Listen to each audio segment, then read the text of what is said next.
욥기서는 욥이라고 하는 사람의 이야기입니다. 그러니까 욥이라는 사람의 이야기인데 이 욥기서를 통해서 하나님 우리에게 가르쳐 주신 게 뭐냐면 고난이라고 하는 것, 우리 인생을 살다 보면 고난이 많이 이제 다가오잖아요. 육체적 고난도 있고 정신적인 고난도 있고 뭐 여러 가지 고난이 있는데 이 고난이 우리에게 어떤 의미가 있는가 하는 부분들을 이야기합니다. 그러니까 고난을 왜 겪어야 되느냐, 또는 고난이 왜 내게 오는가, 나에게 고난은 어떤 의미가 있는가, 이런 부분들에 대해서 이 욥기서를 통해서 하나님께서 가르쳐 주시는데 한번 우리 욥기서를 통해서 한번 살펴보려고 합니다. 사실 욥기서가 좀 어려운데 저희들이 좀 또 이 가운데서 좀 쉽게 같이 보면 좋을 것 같고요. 먼저 그 유인물 한번 보시면 1번에 보면 욥은 어떤 사람입니까? 그랬습니다. 욥이 어떤 사람이냐? 자, 욥기 1장을 한번 볼게요. 그 42장 거기다 이렇게 꽂아 놓으시고 761쪽 욥기 1장으로 가봅니다. 욥기 1장에 보면 이제 욥이 어떤 사람인가라고 하는 것을 설명해 주고 있는데요. 욥기 1장 1절부터 한번 볼게요. 욥기 1장 1절부터 제가 천천히 읽어가면서 볼게요. 우수 땅에 우수라고 하는 곳에 욥이라 불리는 사람이 있었는데 그 사람은 온전하고, 이제 욥에 대한 이야기를 하고 있죠. 그가 온전하고 정직하여 하나님을 경외하며 악에서 떠난 자더라. 그러니까 욥의 성품을 얘기하죠. 욥은 어떤 사람이냐? 성품이 온전하고 정직하고 하나님을 경외하며 악에서 떠난 사람이다. 이게 욥에 대한 평가예요. 자, 2절과 3절을 보면 그에게 아들 7과 딸 3이 태어나니라. 그러니까 자녀가 10명이에요. 아들 7에 딸 3인 자녀가 10명입니다. 옛날에 자녀가 많은 거는 복 받은 거죠. 그죠? 자손이 번성하는 거니까 복 받은 건데 이 욥이 하여튼 복을 받았다라고 하는 걸 보여주죠. 자, 3절에 보면 그의 소유물은 양이 7,000마리요 낙타가 3,000마리요 소가 500결이요, 결이라고 하는 두 마리를 합쳐서 1,000을 얘기하는 거죠. 암나귀가 500마리며 종도 많이 있었으니 이 사람은 동방 사람 중에 가장 훌륭한 자라. 그러니까 동방 사람 중에서 가장 훌륭한 사람이다라고 이야기합니다. 그러니까 어떻게 보면 되게 풍요로운 사람이고 그 욥이 살고 있는 그 우수 땅 그 너머에 그 지역 사람들로부터 사랑과 존경을 받는 아주 그런 훌륭한 사람이었다라고 가르쳐주고 있어요. 자, 그 다음에 4절을 봅니다. 그의 아들들이 자기 생일에 각각 자기 집에 잔치를 베풀고 그의 누이 3명도 청하여 함께 먹고 마시더라. 이걸 보면 형제 우애가 좋은 걸 알 수 있죠. 그죠? 생일날 자기 형제들 다 불러 모았고 잔치를 벌인 거 보면 형제 우애가 아주 좋은 거를 보여주고 있습니다. 자, 5절에 그들이 차례대로 잔치를 끝내면 그러니까 파티를 끝나고 나면 욥이 그들을 불러다가 성결하게 하되 아침에 일어나서 그들의 명수대로 번제를 드렸으니, 그러니까 몇 명입니까? 10명이니까 10번 번제를 드렸다는 게 10번제를 드렸다라고 하는 거죠. 명수대로 번제를 드렸으니 이는 욥이 말하기를 혹시 내 아들들이 죄를 범하여 마음으로 하나님이 욕되게 하였을까 함이라.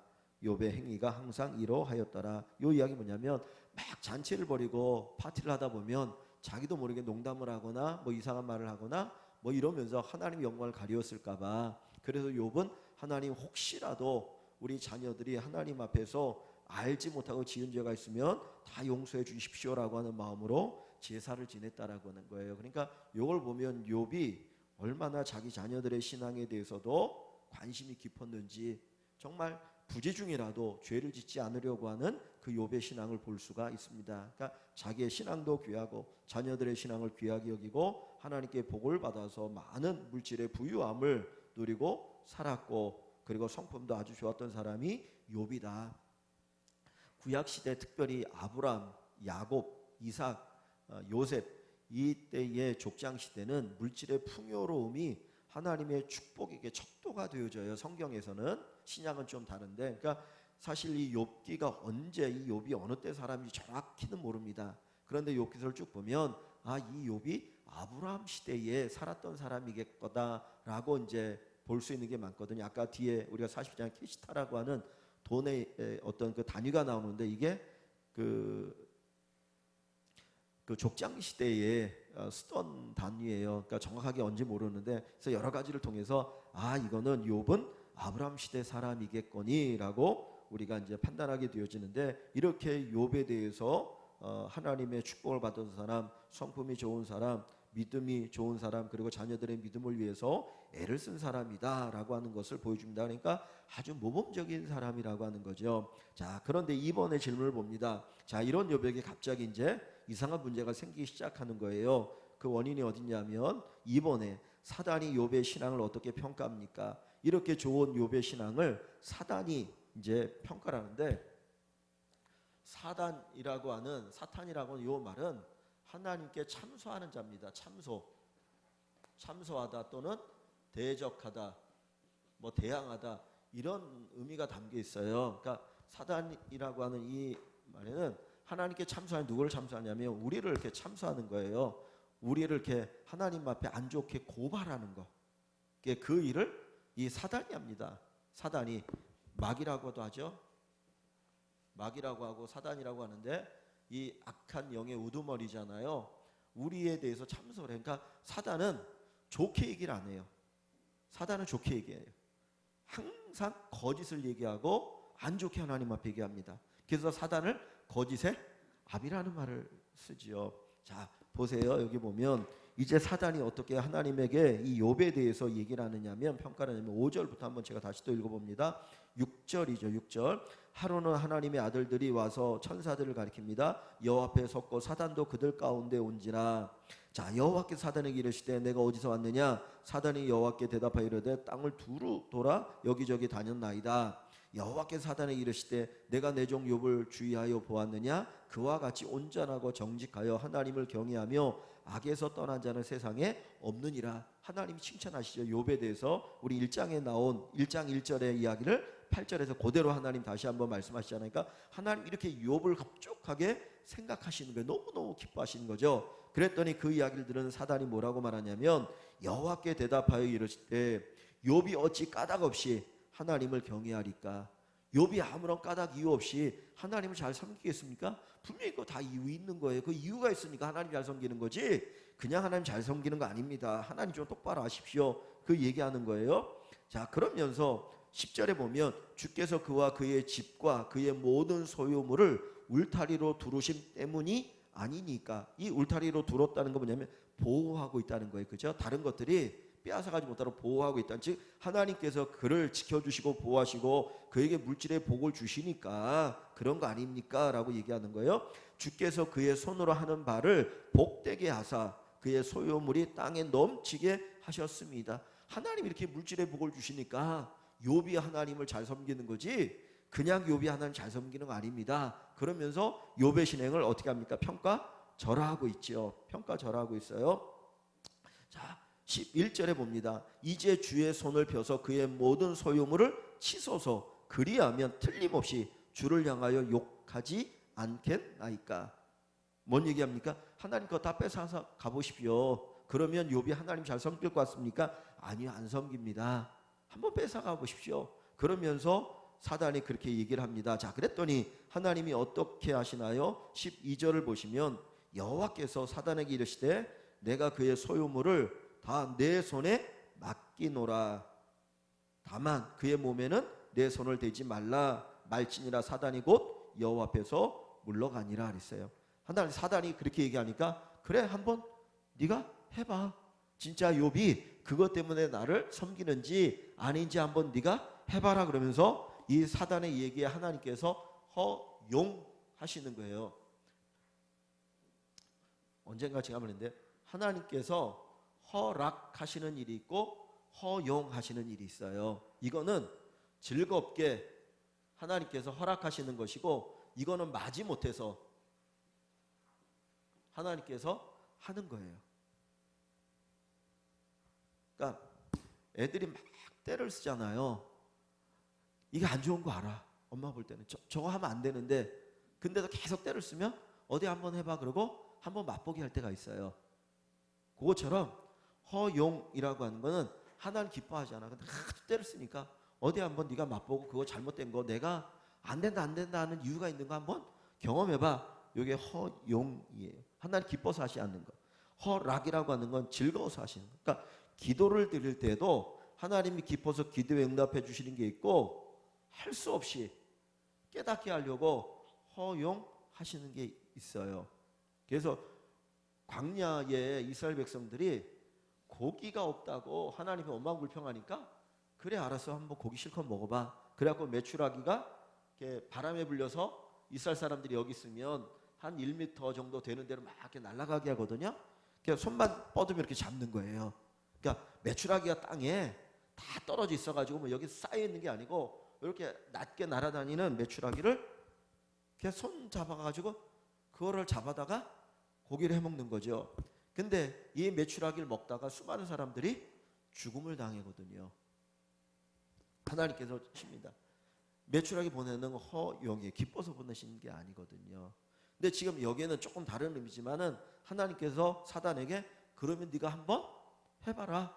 요거는 허용이에요. 하나님 기뻐서 하신 게 아니고 진짜 이 욥의 신앙을 하나님이 보시려고 하는 거죠. 그랬더니 이 사단이 이제 그 이야기를 듣고 하나님이 허용하시니까 이제 나가서 이 욥에게 고난을 이제 겪게 만드는 겁니다. 자, 4번에 보면 욥이 당한 고난은 무엇입니까? 그랬는데 13절부터 계속 볼게요. 하루는 그래서 어느 날 욥의 자녀들이 그 맏아들의 집에서 음식을 먹으며 또 포도주를 마실 때에 그러니까 잔치가 벌어지고 있습니다. 같이 형제들이 모여가지고 함께 우애가 있는 식사를 하고 있을 때 사환이 욥에게 와서 이르되 아뢰되 소는 밭을 갈고 나귀는 그 곁에서 풀을 먹는데 스밧 사람이 갑자기 이르러 그것들을 빼앗고 칼로 종들을 죽였나이다. 나만 홀로 피하였으므로 주인께 아래로 왔나이다. 스밧 사람들이 와가지고 약탈해 가는 거죠. 다 그 빼앗아 가고 그리고 종들을 죽인다라고 하는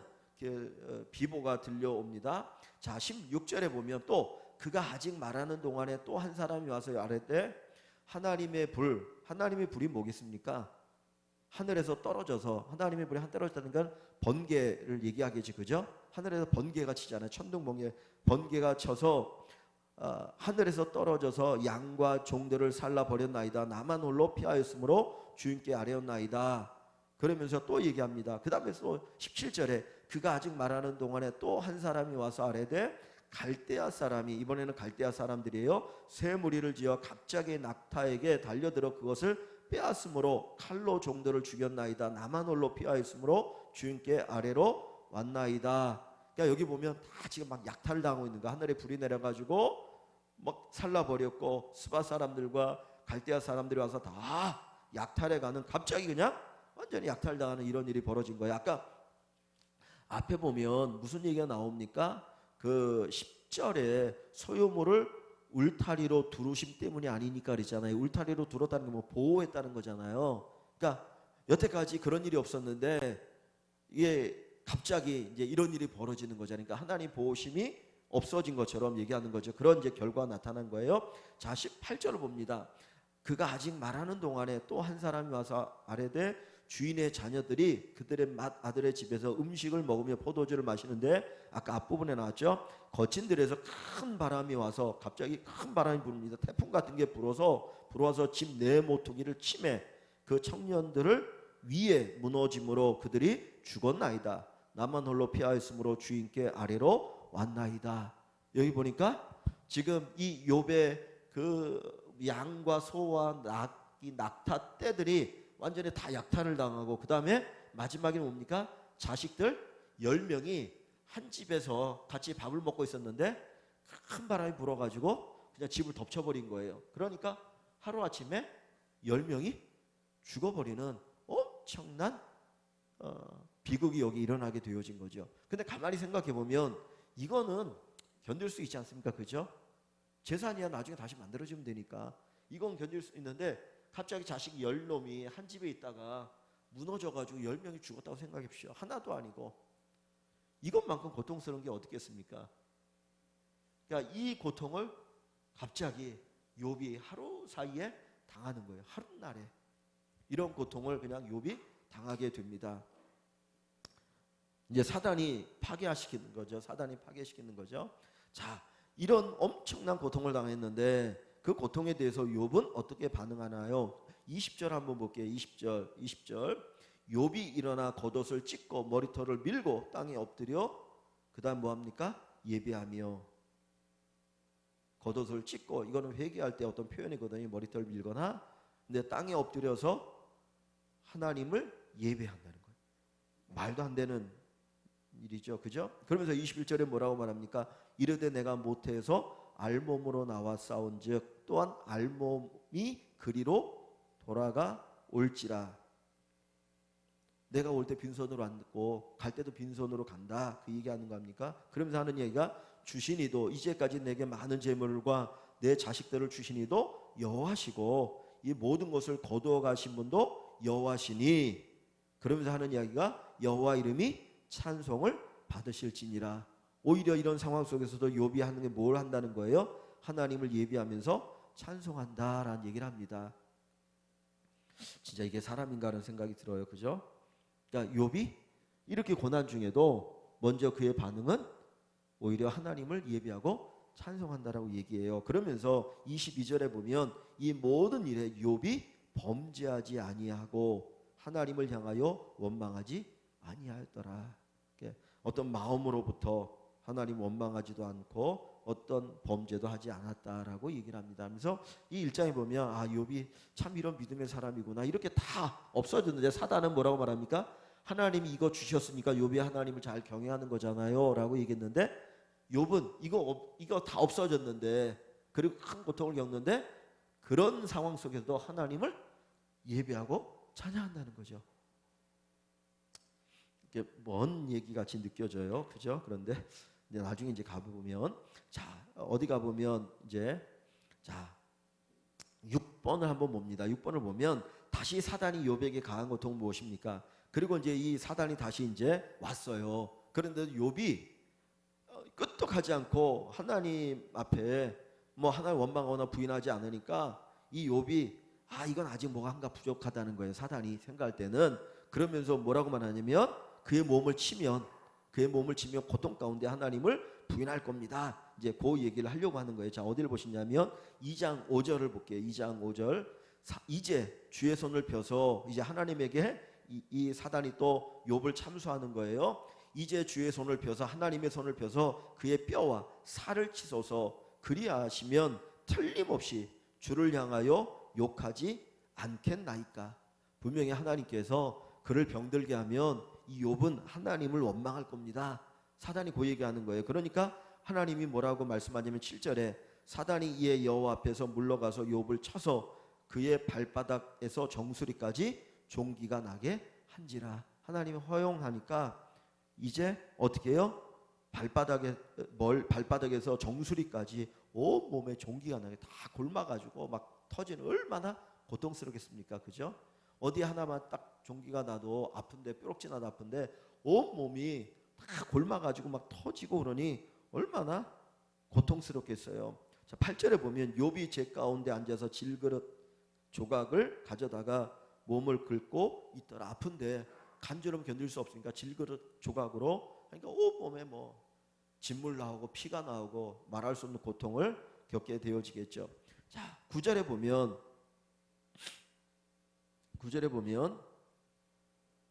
욥의 아내가 뭐라고 말합니까? 그 모습을 보는 걸 너무나 딱하니까 이렇게 얘기해요. 그의 아내가 그 얘기 이르되 당신이 그래도 자기의 온전함을 굳게 지키느냐? 하나님을 욕하고 죽으라. 당신이 그렇게 하나님을 사랑하고 잘 섬긴다고 하는데 이런 말할 수 없는, 상상할 수 없는 이런 재난이 다가오는데 어떻게 그러면 하나님을 섬기느냐? 하나님을 욕하고 죽어라. 네가 당신이 믿는 하나님이 이건 온전한 거 아니다. 그렇게 얘기하죠. 그랬더니 욥이 또 뭐라고 말합니까? 그가 이르되 그대의 말이 한 어리석은 여자의 말 같도다. 어리석다라고 얘기하는 거죠. 여보, 당신 지금 어리석은 거야. 그러면서 우리가 하나님께 복을 받았은즉 화도 받지 아니하겠느냐? 우리가 이제까지 하나님 복을 받고 살았는데 화도 받을 수 있지 않겠느냐? 그러면서 이 모든 일에 욥이 입술로 범죄하지 아니하니라. 이거 얘기합니다. 그러니까 모든 걸 잃어버렸어요. 그리고 자기 몸에 말할 수 없는 그런 어떤 질병, 재앙, 고통이 다가오는데 그때도 원망하거나 불평하지 않고 입술로도 범죄하지 않았더라.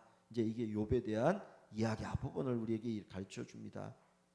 그래서 욥의 생각지 않은 고난이에요. 생각지 않은 고난인데 그 뒤에 이제 보시면서 이 욥이 어떻게 가는가 한번 좀 볼게요. 다시.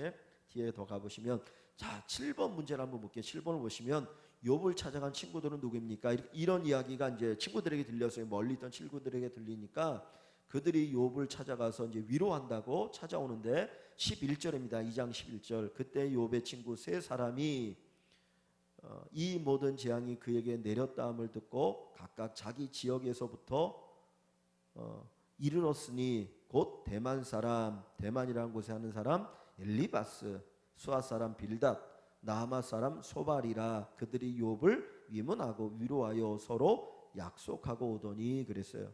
위로하려고 약속하고 세 사람이 찾아옵니다. 그러니까 엘리바스, 그 다음에 빌닷, 그 다음에 소발, 이 세 사람인데 이 욥기에서 이제 4장 이하부터는 요 세 사람하고 욥하고의 대화가 쭉 기록되어져요. 그리고 나중에 뒤에는 엘리후라고 하는 사람이 와서 찾아와가지고 또 하는 이야기가 나오고 그 다음에 맨 뒤에 가서 하나님께서 욥에게 하시는 말씀이 나오거든요. 그래서 이제 요 얘기가 나오는데 여기 4장부터 이 세 사람 욥의 세 친구와 함께 서로 이야기하는 내용이 나오는데 어떤 이야기냐면 이거예요.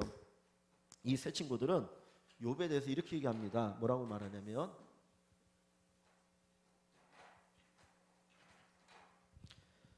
야, 세상에 고난이 원인이 없는 고난이 어디 있냐. 다 세상에 고난은 원인이 있어. 근데 네가 갑자기 이렇게 모든 걸 다 잃어버리고 네 자식 10명이 죽은 거는 너에게 죄가 있기 때문이야.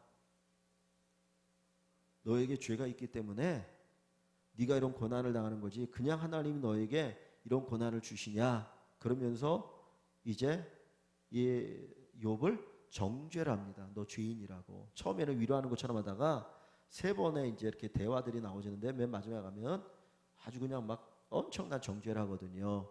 그랬더니 욥은 뭐라고 말하냐면 아니야. 내가 얼마나 의로운데.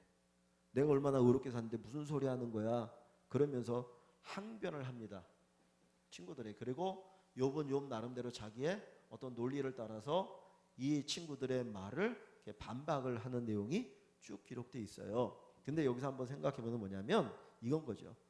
말할 수 없는 이 고난을 당하는데 세 친구들이 위로한다고 와가지고 야 네가 고난 당하는 죄 때문이야 죄 때문이야 너 죄 때문에 네가 고난 당하는 거야 그러고 얘기할 때 그게 위로가 되겠습니까?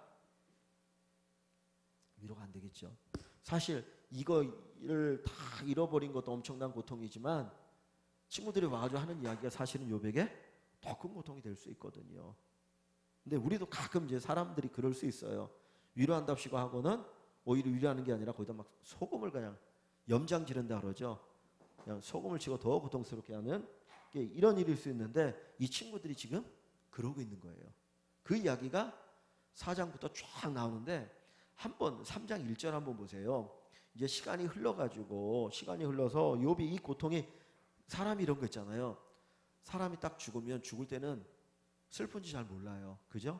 근데 그게 시간이 조금씩 지나가고 나면 그게 엄청난 슬픔으로 다가오잖아요. 어느 정도가 지나게 되면 나중에 좀 더 지나가면 이제 잊혀지겠지만은 한날에 갑자기 자식 열이 죽고 이거 다 빼앗겼는데 이거는 그 순간은 좀 참을 수 있었던 것 같아요. 근데 시간이 흘러가면서 그 고통이 더 이제 막 느껴지는 거잖아요. 그죠? 10명의 자식이 있어가지고 같이 식사도 하고 이렇게 지냈는데 이제 갈수록 이 자식이 없는 것이 느껴지니까 얼마나 고통스럽겠습니까? 자, 3장 1절에 보면 이런 말이 나오잖아요. 그 후에 욥이 입을 열어 자기의 생일을 저주하니라. 자기가 태어난 걸 저주한다는 거예요. 얼마나 고통스러우면 내가 왜 이 세상에 태어나서 이렇게 고통을 당할까? 태어나지 않았으면 이런 고통도 없었을 텐데 아예 태어나지 않은 아이가 더 복되다라고 얘기할 정도로 이 욥이 이제 이 아픔을 얘기하는 거예요. 그러니까 이런 아픔을 안고 이제 계속해서 이 친구들과 막 논쟁을 하면서 내가 죄 때문에 이런 고난 나는 게 아니야 하는 그 말하는 그 욥의 모습을 생각해 보면 얼마나 그 아픔이 크겠습니까, 그죠? 이제 그런 이야기가 쭉 이제 흘러나와요. 그래서 나오고 마지막인 뒷부분에 가서 하나님께서 욥에게 이제 이야기하시는데 욥은 나름대로 자기는 하나님 잘 섬겼다고 하나님 다 안다고 생각하고 왜 하나님 내가 다른 사람보다 의로운데 이런 고난을 당해야 됩니까? 내가 다른 사람보다 불의해서 내가 이런 고난을 당하면 나 수긍할 수 있습니다. 그런데 내가 다른 사람보다 더 정직하고 의롭고 하나님 잘 섬기고 살았는데 왜 내가 이런 고난을 당해야 됩니까? 그리고 하나님 앞에 항변을 이제 하는 거예요. 뒷부분에 가보면. 그리고 나서 하나님께서 이제 그 욥에게 쭉 말씀하고 나니까 그 욥이 그 다음에 깨닫고 마지막에 이제 하는 내용이 42장입니다. 자, 8번 이제 문제죠. 욥이 하나님과 대화 중에 깨달은 것은 무엇입니까? 38장부터 41장까지가 하나님 쭉 말씀하시는 게 나와요. 야, 네가 나를 알아? 그러면서 내가 얼마나 크고 위대한, 네가 어떻게 내 뜻을 다 알 수 있겠느냐? 너 모르지 않느냐? 그러면서 내가 온 세상의 주인인데 뭐 얘기하시고 이것저것만 쭉 얘기하시니까 그때 욥이 이제 무릎을 꿇고 하나님 앞에 이제 자기의 약함을 고백하는 건데요. 자, 욥이 하나님과 대화 중에 깨달은 것은 무엇입니까? 자, 42장 1절부터 6 한번 볼게요. 욥이 여호와께 대답하여 이르되 쭉 말씀하고 나니까 그 다음에 듣고 나서 하시는 얘기 하는데 뭐라고 말합니까? 2절에 주께서 못하실 일이 없사오며, 주님께는 못하실 일이 없으면 모든 걸 다 하실 수 있다는 거죠. 모든 걸 일을 다 하실 수 있습니다. 무슨 계획이든지 못 이루실 것이 없는 줄 아오니, 하나님은 모든 것을 다 하실 수 있는 분이십니다. 어떤 절대 주권자이십니다라고 하는 고백을 하는 겁니다. 자, 그 다음에 3절에 무지한 말로 이치를 가른 자가 누구입니까? 무지한 말로, 무지한 말, 지혜 없는, 지식 없는 말이죠. 지식 없는 말로 이치를 가리는 자가 누구니까? 결국 자기를 얘기하겠죠. 그죠?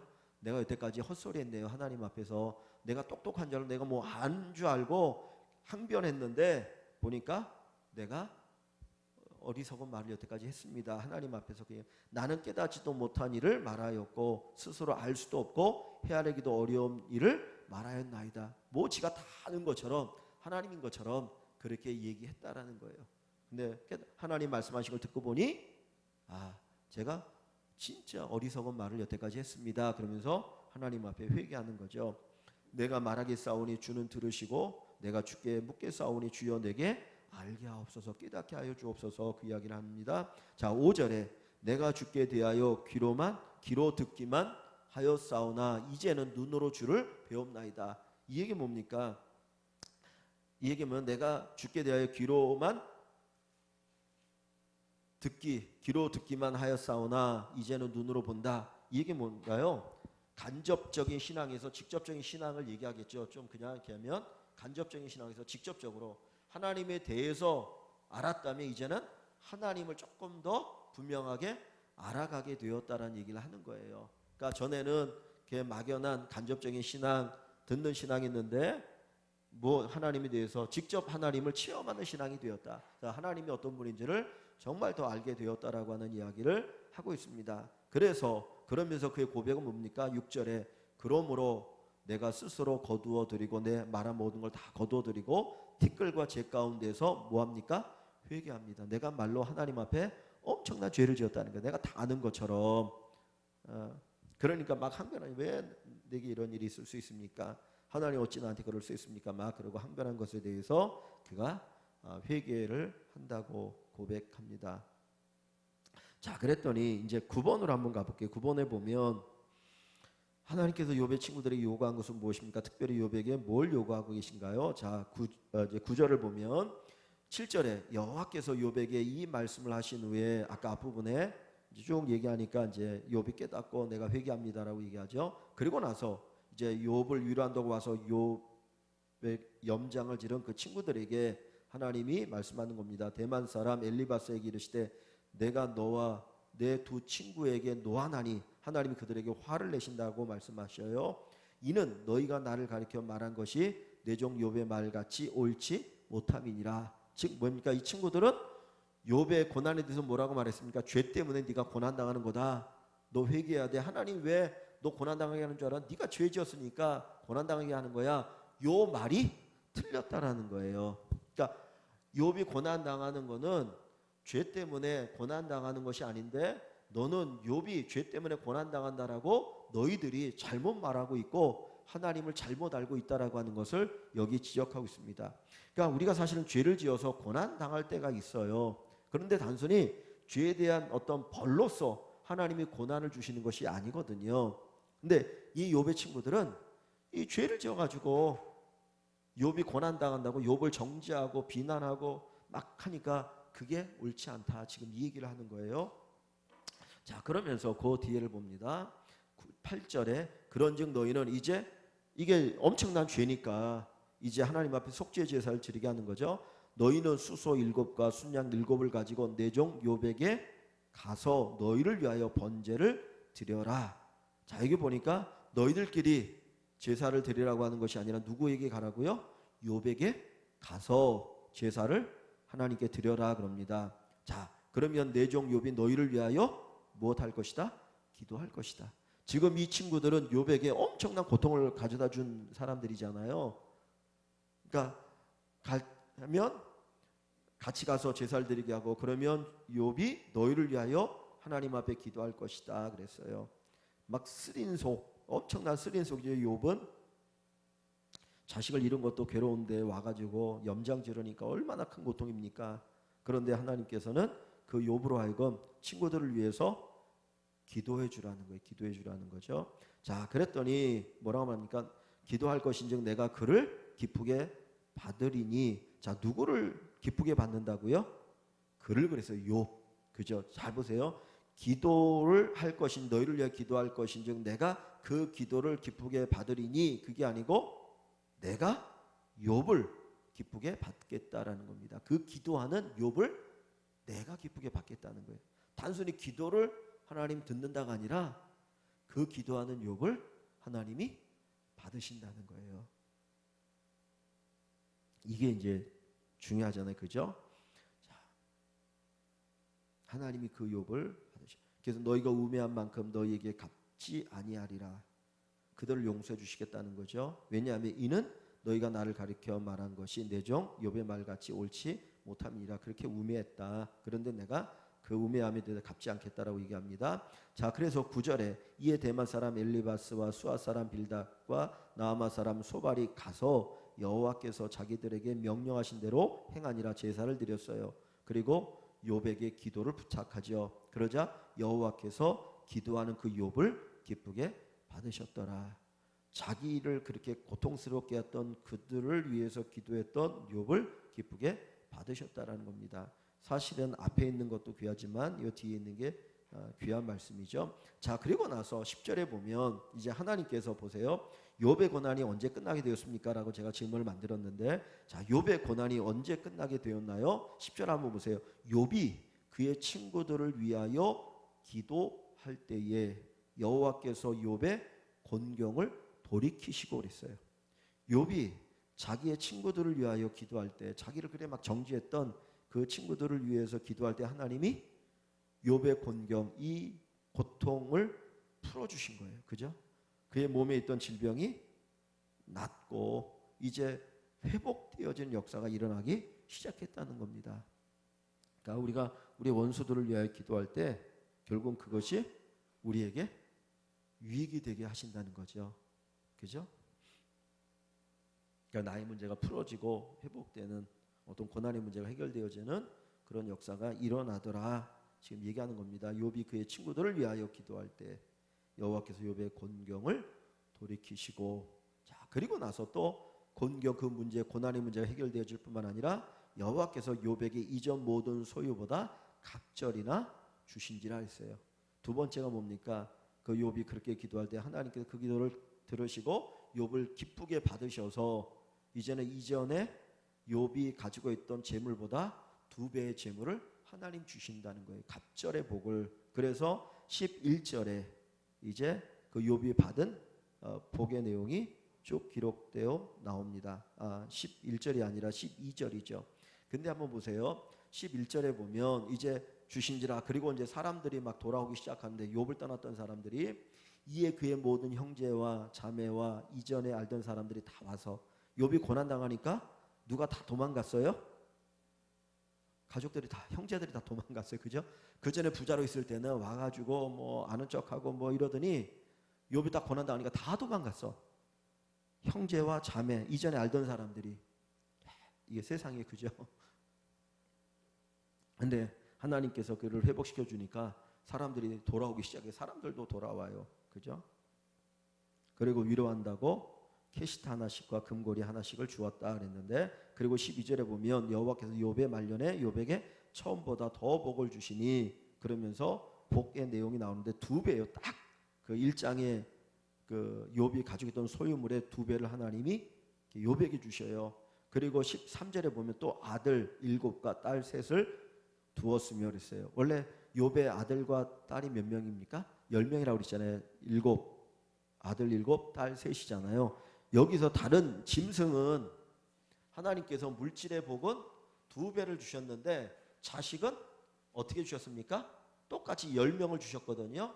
아니 갑절의 복을 주셨다고 했는데 왜 자식은 10명만 주시나요?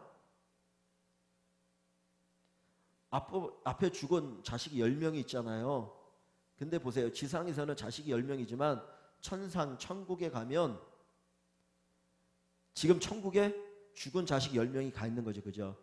그러면 이 지상에 있는 10명의 자식이 이제 천국에 가면 둘 합치면 몇 명입니까?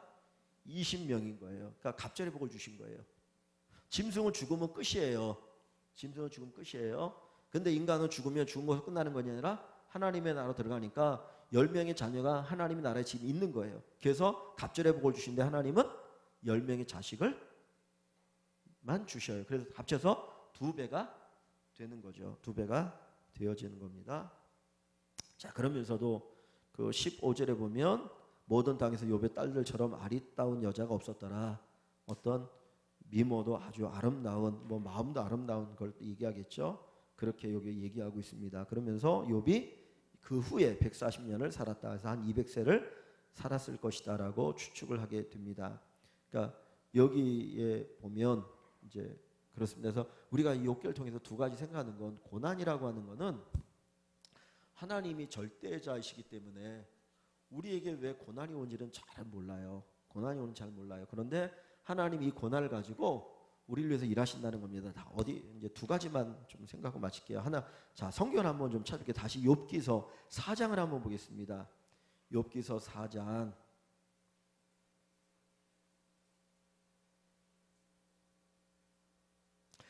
7절.